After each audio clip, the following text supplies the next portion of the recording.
Today we're covering question number 29. How much does it cost to own and maintain a home? If you're thinking about buying a home, a lot of the cost associated to purchasing a home has nothing to do with maintaining the property. So as far as costs to purchase a property, there is your down payment, there's earnest money deposit, there is your cost for home inspections. There's also cost associated with closing costs. Closing costs include prepaids, which when we're talking about prepaids, we're talking about paying your homeowner's insurance in advance. Sometimes you pay your HOA fees in advance, taxes, insurance, and title fees, right? So those are costs to acquire the property. But what about maintaining the property? What does it cost to run a property? What costs should you expect to pay? If you're moving from renting a home to buying a property, then there are some costs that you probably have never really experienced yourself being a renter. One of the major costs is repairs and maintenance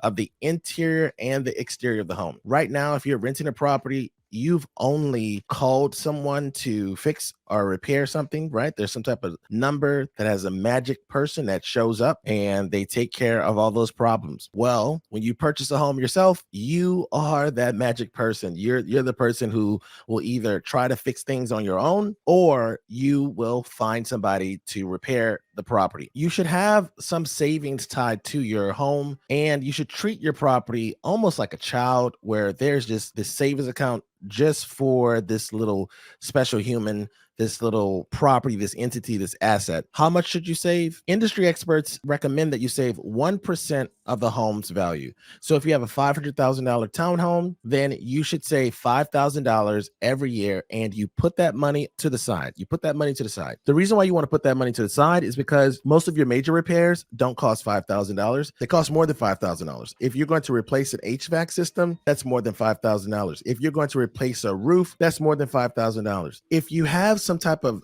damage that's tied to an accident, then you have your homeowner's insurance or your flood insurance, depending on where you're located. You're going to have a deductible tied to that expense. And you also may have some out-of-pocket expenses as well, tied to maybe getting a hotel for the night or what have you. There are just a lot of things that go into purchasing a property or really maintaining a property that it benefits you to have some type of savings set aside just for the property. So 1% of your home's value, just put that away in a savings account. If you don't use it, then congratulations. That'll be a nice little spending opportunity for you to maybe put a down payment on something else in the future. It's very likely you're going to use it. Next up, you have water and sewage, trash and garbage, utilities. That's all stuff that you've already been paying if you've been renting a property. So that's not going to be that surprising to you. Another fee you've never paid as a renter is homeowners assessment or HOA dues. HOA dues are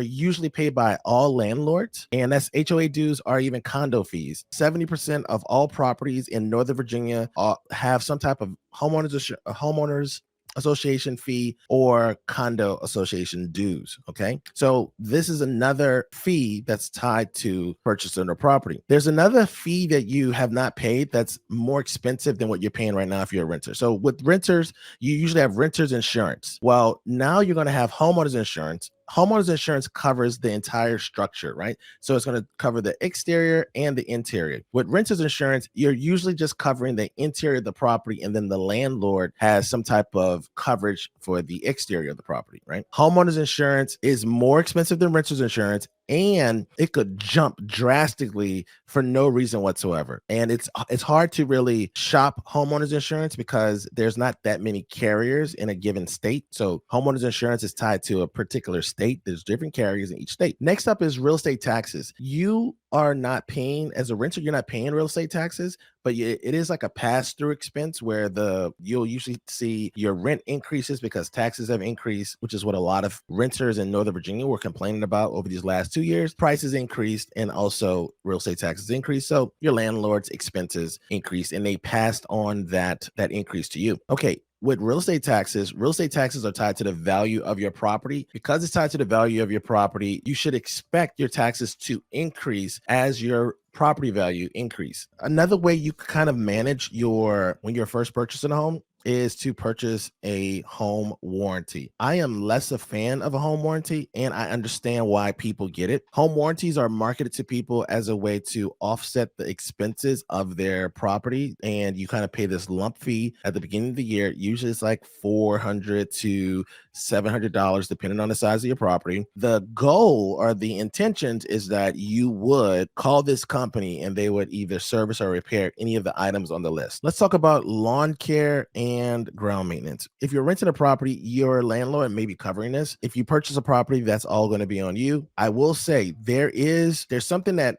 renters don't know about, that it's like this unspoken rule. They mention it in this book. There is this unspoken rule that you as a homeowner will take care of the exterior maintenance of your property. So that means pressure washing the exterior, keeping your grass cut, and keeping your shrubbery or your mulch fresh and stuff like that. That is peer pressure based on your other neighbors. Because the reason why this peer pressure exists is the way your property looks or is maintained is a direct reflection on how much these properties will sell for in the future. Curb appeal is not just the property that people are looking at, what people are judging, right? That when people pass by a property, they're really judging the entire neighborhood. And if one neighbor has high grass, has these horrible shrubbery in the front, or they have cars that are sitting on cinder blocks, or all kind of other things that, don't get me wrong, if you own a property, then you should be able to do whatever you want with the property. How your property looks also affects the value of the properties around it. So there is this peer pressure for you to perform when it comes to landscaping, and you should just know that going in, right? You should know that going in. If you're not the type of person, like I'm not the type of person, I don't want to take care of any kind of landscaping,